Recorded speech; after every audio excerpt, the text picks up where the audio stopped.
ఈ నెల 2వ తేదీన పోచారం పోలీస్ స్టేషన్ పరిధిలో జరిగిన చోరీ కేసును పోలీసులు ఛేదించారు.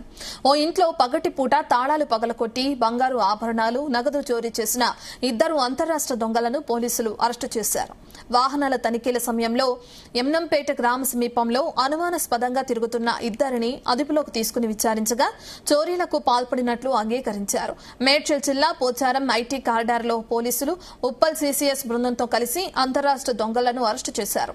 2 దొంగల నుంచి సుమారు 73 గ్రాముల బంగారు ఆభరణాలు, 150 గ్రాముల వెండి ఆభరణాలు, 1 మోటార్ సైకిల్, 2 మొబైల్ ఫోన్లు, 3000 నగదును స్వాధీనం చేసుకున్నారు. ప్రధాన నిందితుడు షేక్ సాహుల్ పై ఏపీ, తెలంగాణ రాష్ట్రాల్లో వీరిపై 47కు పైగా క్రిమినల్ కేసులున్నట్లు పోలీసులు తెలిపారు. వీరు పగటిపూట తాళం వేసి ఉన్న ఇళ్లను లక్ష్యంగా చేసుకుని ఇనుప రాడ్లతో తాళాలు పగలకొట్టి బంగారం, నగదు చోరీ చేయడం తమ విధానమని విచారణలో వెల్లడైంది. ఇక డీసీపీ సురేష్ కుమార్ పర్యవేక్షణలో ఏసీపీ మోహన్ మార్గదర్శకత్వంలో పోచారం పోలీసులు, ఉప్పల్ సీసీఎస్ బృందం సంయుక్తంగా ఈ కేసును ఛేదించారు. పోలీసులు ప్రజలు ఇళ్లను వదిలి వెళ్లే సమయంలో తాళాలు సరిగా వేసుకోవాలని, సీసీ కెమెరాలు ఏర్పాటు చేసుకోవాలని సూచించారు.